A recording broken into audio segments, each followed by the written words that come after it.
Hey guys, it's Ryan Jensen, and I'm here with a Five Guys review on Kingdoms of Amalur Reckoning.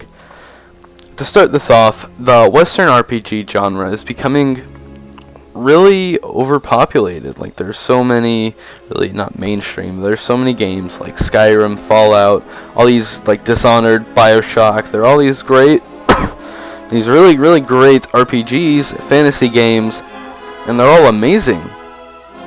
But I have to say that Kingdoms of Amalur outclasses them in the one thing that matters most, which is gameplay.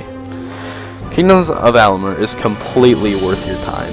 With over 150 hours of gameplay, I think it takes 25 hours to beat the main storyline, but as immersive as it is, it took me at least 70 by the time I got around to it.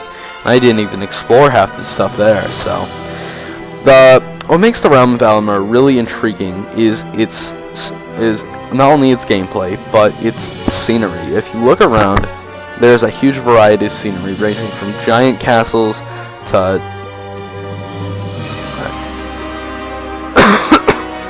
ranging from dark forests to the peaks of mountains to amazing castles. It's just so beautifully thought out. Like, the devs really did a great job making a game that is this big run this smoothly. Like, it's just so great. This game is made by author R.A. Salvatore, who has been, I think he's been for decades. He's made bestseller games, storylines, but he's just amazing, and he did a great job on this. I don't think there are a lot of things I can complain about Alamur. I mean, there's the occasional, it's hard to follow at times, but if you're a fantasy lover, you'll be right at home, because, you know, Final Fantasy, oh god, even 13, I think, has 3 parts. That's way more confusing. But hey, you know, we pulled through it. Another thing that I can kind of complain about is, I mean, the character models aren't quite as great as I would have liked them to be, but, you know, they work with the general theme of the actual game. And like, considering that, like, you know, the character models aren't as good, the voice acting is really incredible, and it's really varied, and it brings a whole new level of depth into the realm of Alamur. But there was one problem that I had. The lip syncing was such a fail. Oh my god, it was so bad. Like, in the beginning, this little gnome guy's yelling at you, but he looks like he's whispering. Then other times, when someone's whispering, they're yelling, but it's just, I could complain about it for longer. I don't know, it wasn't my favorite part, but one of the things that was amazing about Alamur is that the gameplay is so customizable. You can fully craft and alter your abilities. Like, my character actually was a full-on rogue, because there's a setting that you can do when you have daggers, or some form of daggers. You can do like a sneak kill assassination, and they're the coolest things, because if their target's huge, you climb up on their back and shank them 30 times. But it's just so many cool things. You can be I mean, you don't have to just be a rogue. I mean, I used a longbow because longbows in this game were really overpowered. But, you know, you can be a rogue mage, rogue, warrior, warrior mage, mage warrior, warrior rogue even. You know, it's just so ridiculously intricate that it makes it one of my favorite games ever. You know, it really depends on what kind of weapon you want to use. I mean, you know, hammer, greatsword, longsword, daggers, my favorite. You know, there's so much stuff in this game. There's, you know, dungeons, even the very beginning. You know, there's it does have that typical, like, spider thing, though, in the beginning. I've noticed that. Like, I know Dragon Age has one in the very beginning on most of the storylines. You go through, and there's just giant spiders, and I hate spiders. And I wish they didn't exist, but they do.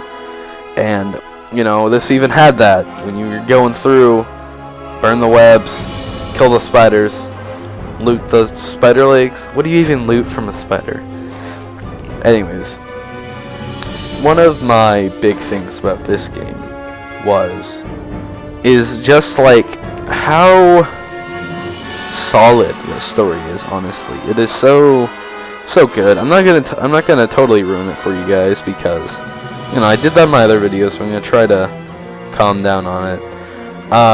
Your character is pretty much fateless, which ends up getting him in a lot of deadly situations. But the trade-off is it does also give him superhuman powers. So, I mean, he's at least strong enough to fight. In my opinion, I would probably rate this game 9 out of 10 due to its amazing gameplay, the solid storyline, which I won't ruin, just how immersive it is and how much content there is. It's just, in my opinion, completely outshines Fallout. I don't know about Fallout 3, because Fallout 3 was really good, but it definitely outshines Fallout New Vegas, because I did not like that.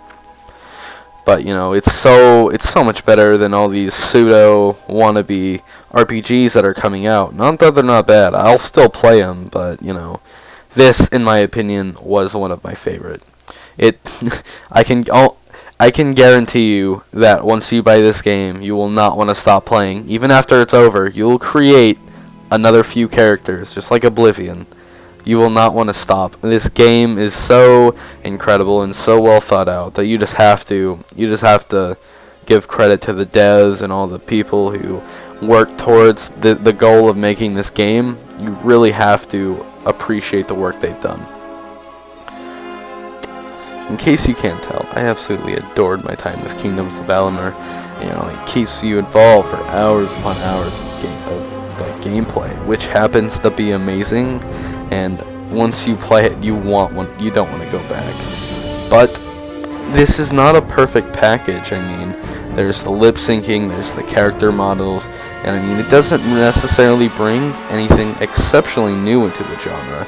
It just has a revolutionary storyline, and in my opinion, is one of, I wouldn't say maybe top 10, but it's up there. No, it's not one of my top 10 games, but it's most definitely up there. Anyways, I think that sums up my review for Kingdoms of Amalur Reckoning.